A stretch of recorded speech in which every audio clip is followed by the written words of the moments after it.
இவர் முதல் ஒய்ஃபு ஸ்ருதி, அவங்க வந்து வழக்கறிஞர், திருமணம் பண்ணிட்டாங்க, 2 குழந்தைகள் அதில் இருக்குது. 2வது மனைவி சாய் கிறிஸ்டில்டா, அவங்களா தான் டிக்ளேர் பண்ணியிருக்காங்க, இவர் இன்னும் டிக்ளேர் பண்ணலை. பேபி ஆன் போர்டு காரில் தான் ஒட்டியிருப்பாங்க, பேபி ஆன் போர்டுன்னு பின்னாடி. இவங்க இன்ஸ்டா பேஜ்லேயே ஒட்டிட்டாங்க baby on board. John Christilda யாருன்னு கேட்டிங்கன்னா, 2018 பொன்மகள் வந்தாலும் ஒரு படம் வந்துச்சு. அதோட இயக்குனரோட மனைவி தான் ஜான் கிறிஸ்டில்டா. அவங்களுமே இது 2ஆம் தாரம் தான். முதல் மனைவி கிட்ட இவர் வந்து டிவோர்ஸே வாங்கல, ஆனா செகண்ட் மேரேஜ் பண்ணிட்டாரு. இது இந்து திருமண சட்டப்படி தப்பு.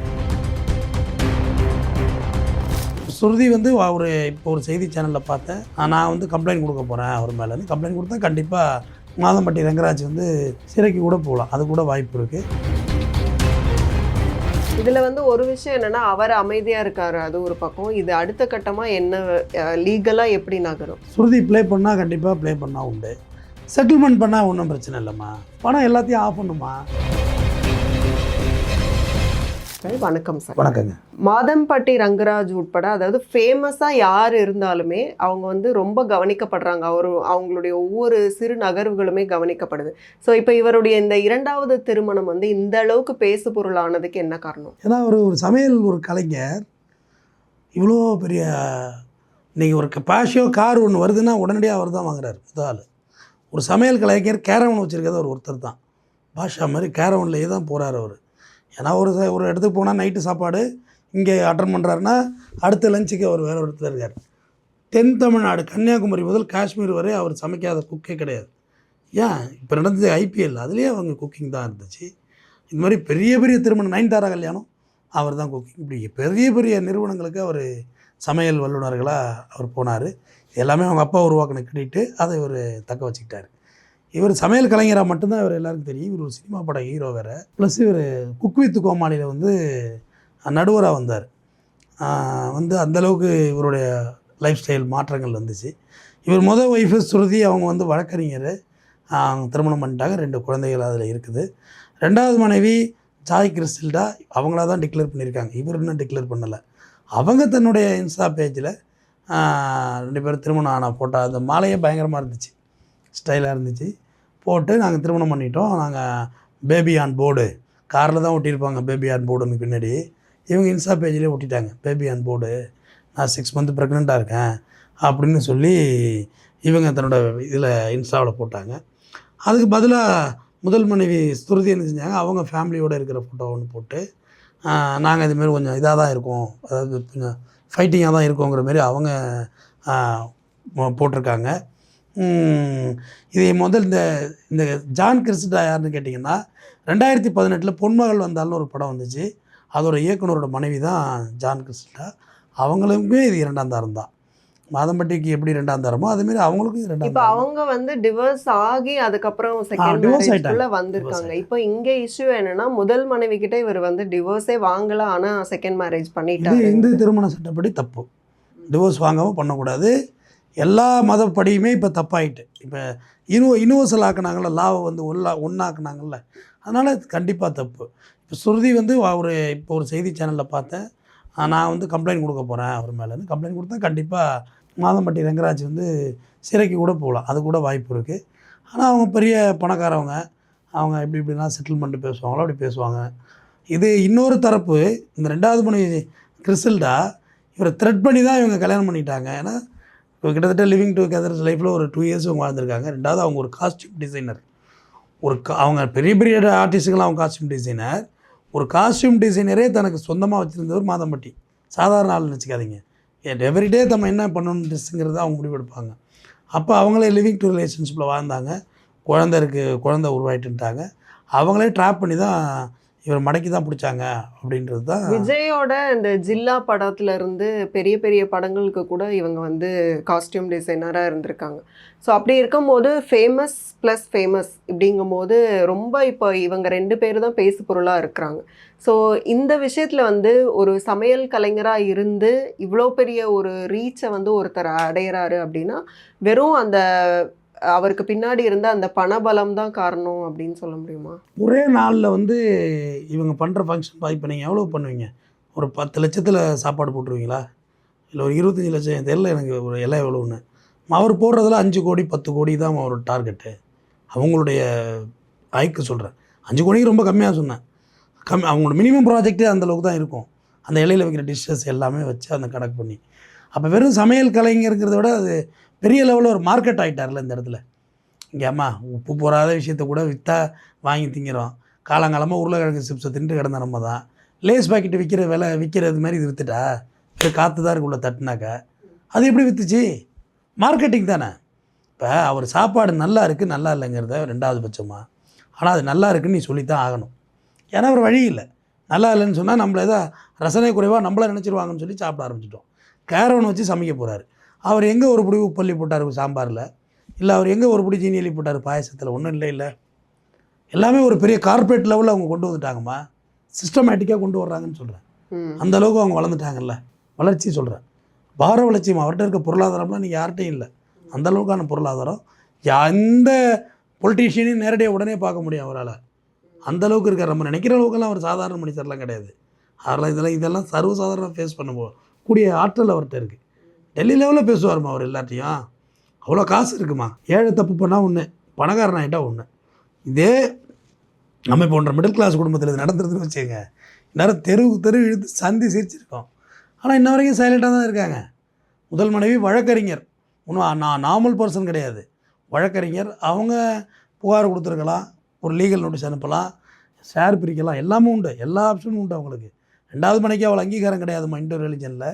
அந்த சொத்துக்களில் பங்குகள்லாம் சொல்கிறேன், ஈக்குவல் ஷேர்லாம் வராது. முதல் மனைவிக்கு தான் வெயிட்டேஜ் அதிகம் இண்டோ ரிலிஜனில். இவங்க 2 தானே 2 பேருமே. அப்போ இவ்வளவும் அவங்க சைலண்ட்டாக இருக்காங்கன்னா என்ன அர்த்தம்? ஒன்றும் மாதம் மட்டும் சைலண்ட்டாக இருக்க சொல்லியிருக்கணும்.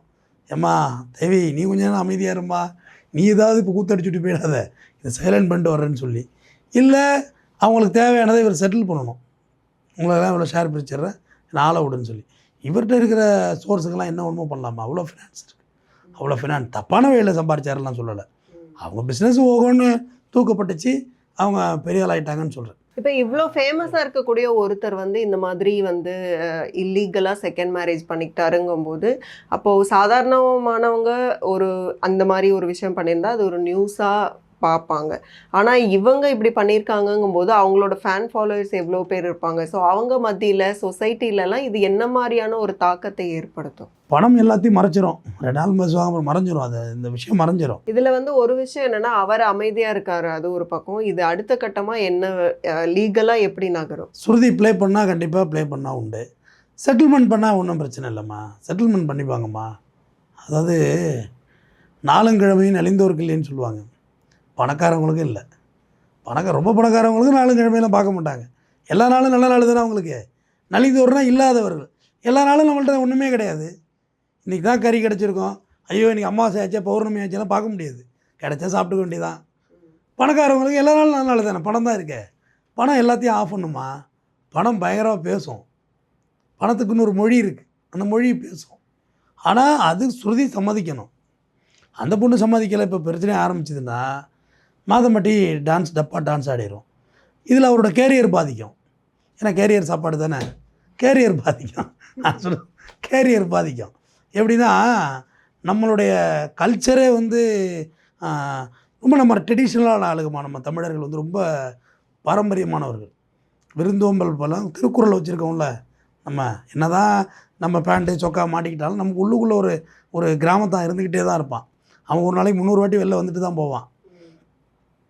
இப்படிப்பட்டவர்கிட்ட ஆர்டர் கொடுக்குறதா? நம்ம வேறு கல்யாணம் காட்சி வச்சுருக்கோம், அவன் வேறு 2ஆம் தரம் 3ஆம் தரம் கட்டிட்டு போகிறான். சென்டிமெண்ட்டாக ஒர்க் அவுட் ஆகாது நம்ம பொண்ணு பிள்ளைகளுக்கு அப்படின்னு சொன்னாலும் சொன்னது தான். ஏன்னா நம்ம எல்லாத்தையும் கணக்கு பண்ணுற பள்ளி அது பாவம் சிக்னல் கொடுக்குது இன்னொரு பள்ளிக்கு. பள்ளி சவுண்டை வச்சே நம்ம வாழ்க்கையை தீர்மானிக்கிற ஆளுங்க. நம்ம ஓரறிவு படித்த கிளி நம்ம வாழ்க்கையை தீர்மானிக்கணும்னு நினைக்கிறோம். கிளி ஜோசியம் பார்க்குறான்ல, அந்த கிளிக்கு அவன் தான் சோறு போடுறான். அவனுக்கு அந்த கிளி தான் சோறு போடுது, பார்த்தீங்களா இல்லையா? கிளி தானே சீட் எடுக்குது, இல்லைன்னா அவனுக்கு எது சோறு? இவ்வளோ மிங்கிள்டாக இருக்காங்க 2 பேரும். அதனால் நம்ம அவ்வளோ சென்டிமெண்ட்டான ஆளுங்க. ஒரு வேளை மாதம்பட்டியெல்லாம் இனிமேல் செட் ஆகாது, அழைச்சிட்டு வந்தோம்னா சரியாக வராது, ஒரு காடம்பட்டி சமயக்காரன் ஒருத்தர் உருவானான்னு வச்சுக்கோங்களேன். அப்படி பிஸ்னஸுங்கிறது அதுதானம்மா, அடித்து தூக்கிட்டு போயிட்டே இருப்பாங்க இந்த தொழிலில். இன்னொன்று பணம் வச்சுருக்குறாங்க, எதை வேணுமோ எப்படி வேணுமோ மறைச்சிக்க முடியும் அவங்களால. நயன்தாரா 2 குழந்தை பத்துச்சு. அது என்னது வாடகைத்தாய் தானே. வாடகைத்தாயில் குழந்தை பெற்று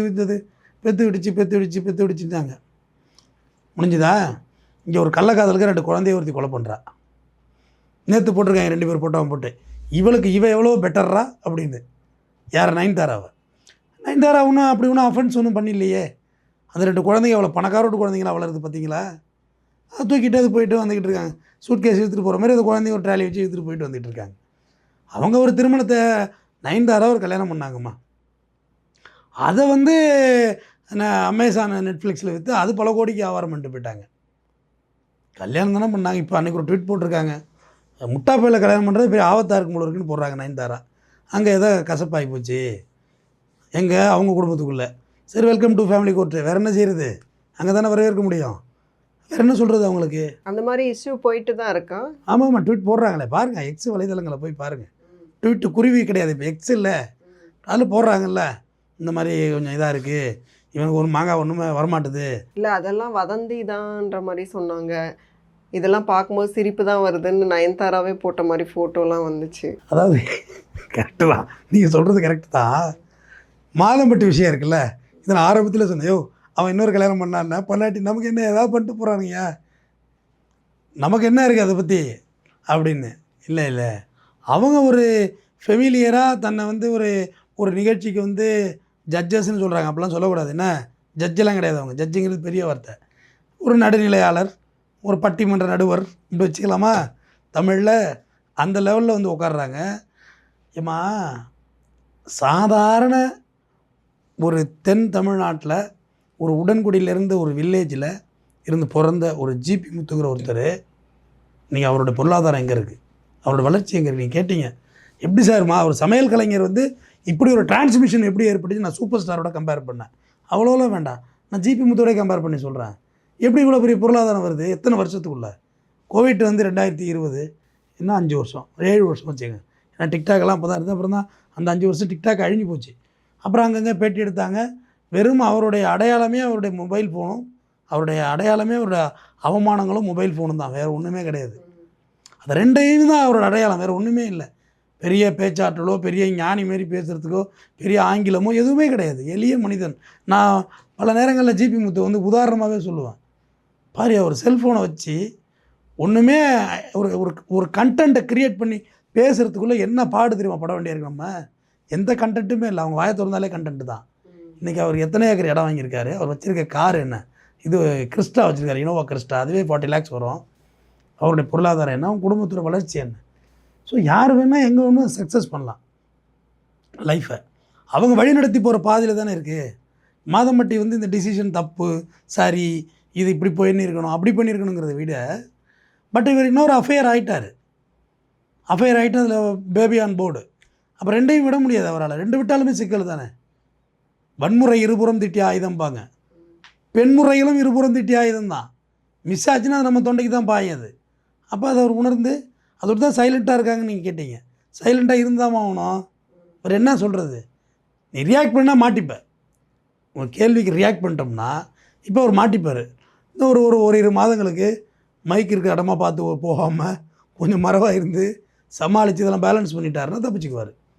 இல்லைன்னா பிரச்சனை தான். இப்போ மாதம்பட்டி ரங்கராஜ் அப்படின்னாவே அவருடைய அந்த சாப்பாடு தான் வந்து எல்லாரையும் ஈர்க்குது அப்படின்னு. நீங்கள் அந்த ஃபுட்டை எப்பயாவது நீங்கள் சாப்பிட்டு பார்த்துருக்கீங்க? 2 முறை நான் சாப்பிடும் சந்தர்ப்பம் கிடைச்சிது. ஆனால் 2 முறையிலையும் எனக்கு ஒரு க்யூரியாசிட்டி இருந்துச்சு.